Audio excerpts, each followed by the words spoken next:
Today is Celebration Day because the piece that I have been working on for 9 months is finally done. I have spent more than 800 hours and more than 1,500 meters of thread on that dress. And before I reveal the final result, let me show you the ups and downs of the process. And there was a lot of downs. Oh, and one more thing. When I started working on the dress, I didn't have the equipment that I have now, so I still had my old phone, I didn't have microphone.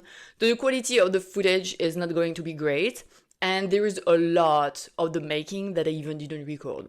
So please bear with me, and if you don't want to, if you just want to see the dress, you can skip until the end, but that would break my heart.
And here is the result of the first embroidery.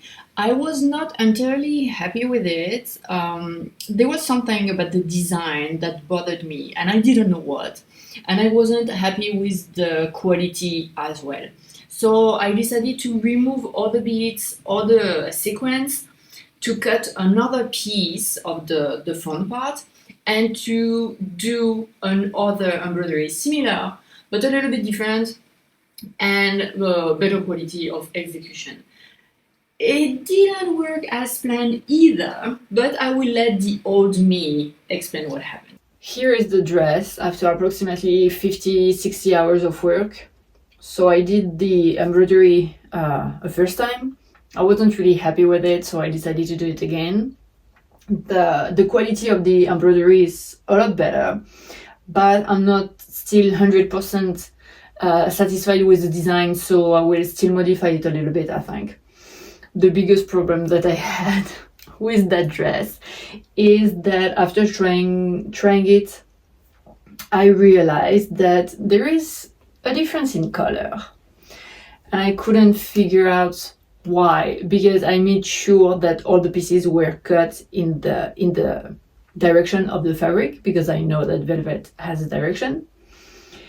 And I could not especially understand why half of the dress was darker than the other half. And I realized that it's because before cutting the fabric was so long, I had like 10 meters of it, and I folded it like this. So I had one part of the dress that was in the direction of the fabric, and then the other part that was against it. When I realized the mistake that I had made, I thought about stabbing myself in the eye with my scissors. Then I realized that it might be a little bit over dramatic. So I just went to bed and cried until I fell asleep. It took me a while to process the mistake that I had made, especially because the fabric was not available anymore.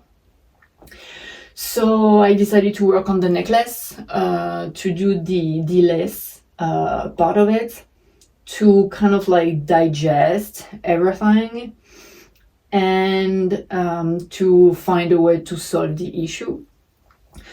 At first, I wanted to buy 5 meters of fabric to just cut the half that is a little bit lighter, and then do 2 dresses, basically. Same model, but one that I would keep for myself and the other one I would try to sell. But because the fabric was not available, I had to wait approximately 6 months before I would be able to receive it, and I was afraid that the color would not be exactly the same. I had that problem already once. I spent 3 months knitting a dress and I realized that I didn't have enough yarn. I bought 2 different brands and the color was not exactly the same. So I lost 3 months of work and I didn't want that to happen again with the dress. So I decided instead to buy another fabric. It's not velvet, it's something that I really like as well. I have no idea how it's called in English, I will have to search for the word, but the French word is daim. And it's darker. The color is really nice, and I think in the end it might look even better with the new fabric. And as for that one, I would just use the fabric that I have here to create another dress. I'm thinking about something shorter and with an open back, because I love open backs, and leg of mutton sleeves, like a little bit puffy. Not as puffy as this one here, but I love puffy sleeves. So and now go back to sewing the new fabric. I have no footage of the making of the new dress. The only thing that I have is this photo, and you can already see how beautiful it looks. The faux suede was a great choice, the color is amazing. As for the embroidery, I decided to ask an artist to create the design for me, and I'm glad I did because his design is much better than mine. I left some clips at normal speed so you can see how slow the process is. The other clips are sped up by a factor of 5.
Before I could start embroidering, I transferred all the designs onto water-soluble paper.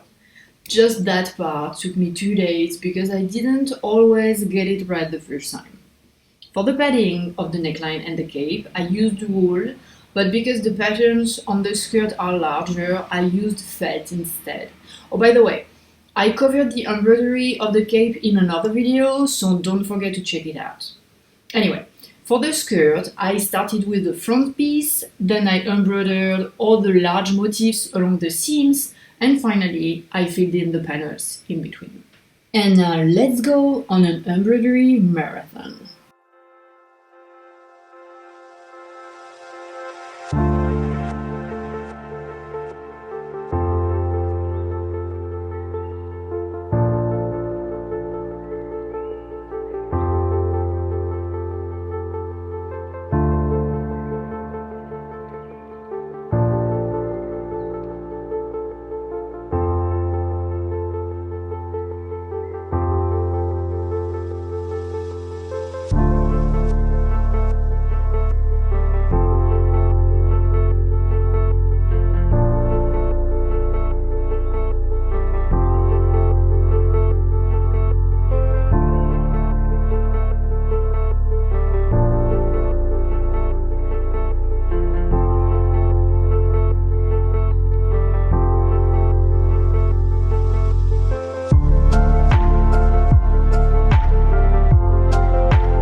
You're still here.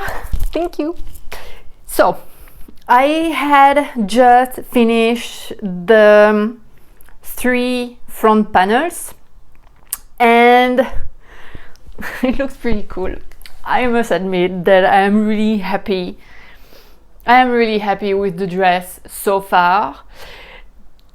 The thing that scares me a little bit is that it's really big and the designs are quite stiff, so they don't really allow for the dress to really flow, and there is so much fabric that I really wonder how it will behave when the whole embroidery will be done. Something that I don't like so much is that it is not keeping its shape. So I am thinking, and I will see again once the dress will be complete, either to put layers of horsehair to kind of like give it more structure, or buy petticoats. I was thinking about doing the petticoat, but if I can avoid it and save myself some time, I think I'll probably buy it. I also thought quite a lot about the accessories that I want to do with this dress. At the beginning, I wanted to have horns because I just love horns. But I am watching the series Vikings, and I really love the hairdos that Lagetta has with the crown kind of like attached with her hair. And that gave me some ideas, and I might go from horns to a crown actually for that design. I will see. I don't want my hair to be untangled in the gold work, so that's why I was thinking that it would be better maybe if I had my hair up. So we'll see about that. But so far I am really happy. I don't remember how long it's been since I started these 2 front panel. I think 10 days, at least a week, but I think it was a little bit more than that. And if my calculations are correct, and I usually underestimate, I have probably 200 hours of work left. So yeah, to give you an idea, this part here takes me 3 hours. So it is a daunting task. My fingers hurts. The skin is hard, but at the same time it's falling. Here I have a hole. My fingers are definitely not enjoying the process. My back is kind of okay now. It depends on the days, but I don't know. I guess it got used to it. I will now finish the 4 last panels and the big motif in the back, and I will see you when I'm done.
I finished the back piece.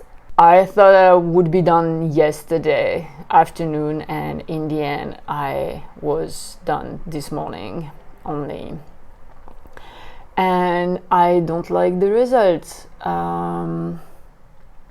It looks pretty bad, and it is the same here as well. And I hate it. So I think I will do it again, but not with this thread. And this is like the DMC diamond. It's such a fucking thread to work with. I hate it, and it's the one that I use the most for all the embroidery, and I freaking hate it. It's a nightmare to work with.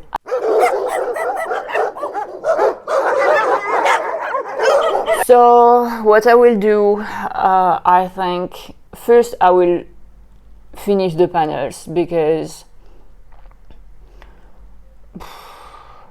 I'm just like so pissed with that back piece that I don't want to see it right now.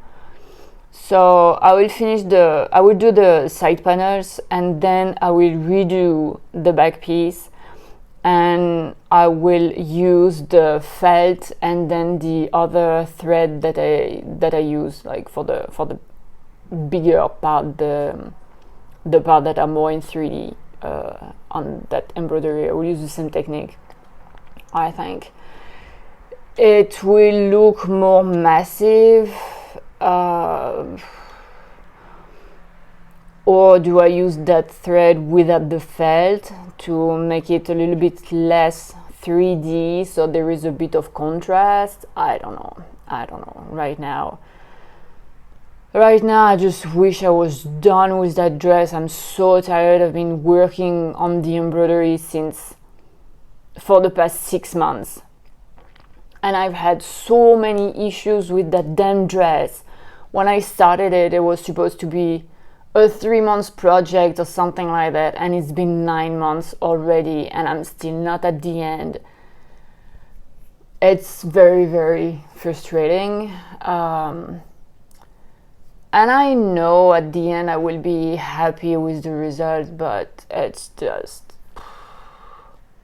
so tiring. It's so tiring. But anyway, let's stop complaining and continue working on it.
Finally, I'm done. The embroidery of the dress is finally finished. It's been months. It is mid-August now and I started in February. And I worked on it almost every single day, several hours a day. It was epic, a lot of work, and I'm looking forward to seeing how it looks like now. I'm tired. I'm really tired. I'm happy. I'm so glad it's over. I just need to clean it because I still have pieces of my cat is playing under the table. I still have pieces of the water soluble fabric that I need to remove. I also need to clean it because one of my dear cats peed on the dress. So yeah, I still had that pretty nice smell that I need to get rid of. And after that, I have to do the hem and I will be completely done with this dress that I have been working on for the past 9 months. So give me some time to digest it and I will get back to you when I will be sewing the hem. The dress is now clean. I have been spending the last 3 hours preparing the hem. It is now ready to be sewn. Hopefully the dress will be completely done tonight. Let's go.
Isn't she beautiful? If I had to redo the dress, and the thought of it just makes my skin crawl, but for the sake of the argument, if I had to redo it, what would I do differently? The answer is almost everything. I would not use gold work. I love this technique. I'm not really good at it, but it is really something that I want to develop in the future because I think it looks beautiful. But for a dress, first off, I think it's too fragile a material to be used on clothing. And then the shapes that I use, like this one is fine. But the other one, when it's too curvy, it doesn't work really well. And I don't know if it's because you should not use gold work for really curvy shapes, or it's because I don't know how to embroider cantil yet. I will have to figure that out. But I would definitely not do gold work again on the dress. DMC diamond? I think you already know what I think about it, but just because I hate it, I'm going to repeat myself. I hated it, and I will never use DMC diamond again. What I really liked was the other thread, like the satin thread that I used for the big motifs on the skirt. That was lovely, and even my cat likes it. Another thing that I would not use is the lining. It's synthetic satin. The quality of the fabric is crap. The fitting, it's kind of okay, but if you sweat a little bit, it is stuck onto your skin and there is no way you can get out of the dress. So what I should have done is use this satin for the lining of the cape, and I should have used cotton for the inside, or to use maybe like more silk or something like that, but silk is more expensive and I needed 10 meters of lining, so it would have been way too expensive. Also, something that I don't like so much is that the dress, the skirt, doesn't have any structure. And I was hoping that with the embroidery, because I have horse braid all around, it will give it more structure, but it is way too heavy, so it doesn't work well. And I kind of regret that I use horsehair because, like, you can see here, you can see where it is, and then it falls behind, and it's not really pretty. So what I will do is to make a crinoline cage to give the skirt more structure, because I think it's a pity not to be able to see really the embroidery when it's like that. I think if the skirt is more like round, you will be able to see the embroidery a lot better, and especially at the back. The back is so long, there is like so much fabric. It falls on itself, and it's it's a bit of pity. Also, now, after the crinoline cage, I want to complete the necklace. I will do a 3D embroidery of a bat that I will embroider on that red fabric to create some kind of medallion. And then we'll see how we'll continue the necklace. I don't have a really precise idea, basically. I will see how it goes. And after that, I want to make a crown, because I decided that I did not only want to be a vampire, I wanted to be a vampire queen. So that's it for the dress. I hope you enjoyed the video more than I did enjoy the process of making the dress. For sure, it was a lot shorter for you than it was for me. And if you want to see the costume finished, don't forget to subscribe, and I hope to see you in the next one. Ciao!